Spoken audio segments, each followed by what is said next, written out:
Ito ang eksena sa Unga Falls, Barangay San Salvador, Baras, Rizal, mag-aalas 3 ng hapon noong Lunes.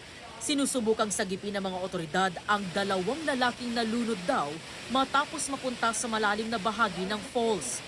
Pahirapan sa mga rescuer ang pagtuntun sa mga biktima dahil sa lakas ng agos ng tubig. Ilang oras pa ang itinagal bago tuluyang nakuha ang mga biktima. Ayon sa pulisya, 4 na magkakaklaseng graduating students ang nagkayayaan maligo sa Unga Falls matapos nilang makuha ang kanilang medical certificate para sa kanilang work immersion. Isa raw sa kanila ang agad na lumusong at napunta sa malalim na bahagi ng falls. Sinubukan siyang sagipin ng kaklase pero kasama ring lumubog. Idiniklara silang dead on arrival sa ospital.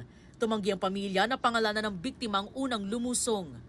Ang estudyanteng nagtangkang sumagip sa kanyang kaibigan, kinilalang si John Mike Pasion na residente ng Barangay Kupang, Antipolo City.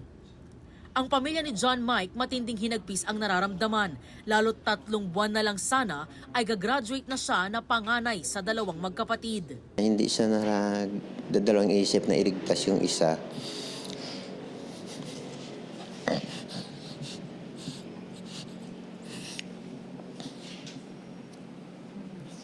Sorry.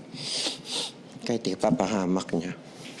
Parang proud na rin pero siyempre malungkot. Mas maganda sana kung nailigtas niya ang sarili niya at saka yung kasama niya.